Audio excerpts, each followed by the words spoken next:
This is Jer. I'm playing Oxygen Not Included, and today I am getting the Slick achievement. So I've dug into the oil biome, and I've received it. End of episode. I hope to see you in the next one. Except for you might be a little bit interested to know some of the other things I've done inside that oil biome once I've got access to it.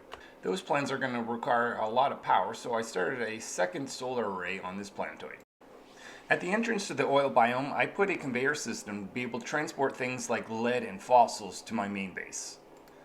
So I dug out the sulfur geyser and added a supporting cooling system to be able to cool out the sulfur that comes out of that because it's about 150 or so degrees. I also added a oil well. So I've got to push water into that to get oil out, but I'm pumping the oil that comes out back to my main base.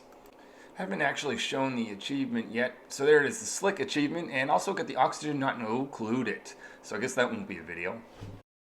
Alright, let's look at some of this in further detail because I've done more than simply just gone into the oil biome during this thing because this has been about 150 cycles since my last episode. So just start off reviewing the sulfur geyser process. That's pulling sulfur, as I mentioned before, back to my main base, and there's the cooling system that's managing the temperature, oil well as well. So that has a temperature gauge to say if it just gets out of hand, cooling system doesn't function well enough, it shuts off about 50 degrees, letting the cooling system catch up before it runs again. A little system to turn water off the cold zone if one of the tanks gets full.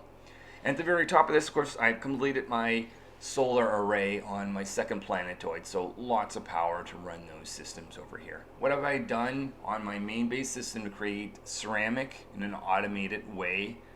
I have I have a new oxygen system, so I had a polluted water oxygen system. This is now a water to oxygen system over here, so I'm still running them two in parallel. The source for water for that is the salt water here going through desalination buildings, and I've got a cooling system that cools down the whole base and uses that cold zone to cool the whole base down. And that's necessary too because when you convert stuff to water, it needs to be above freezing. And I also built out or dug out a spot for my polluted water.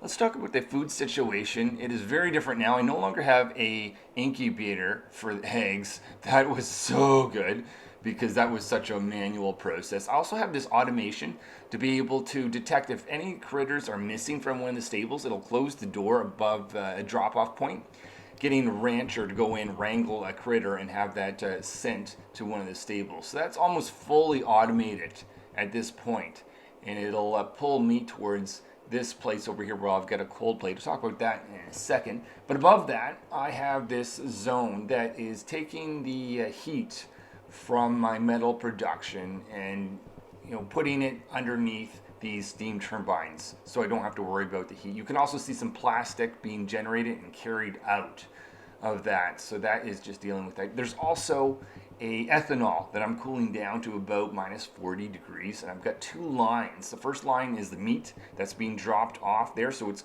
cooling the meat down enough that it's not going to go bad, and as well as the barbecue that's cooked. So the food situation is excellent right now. What else have I done? I've got some pips.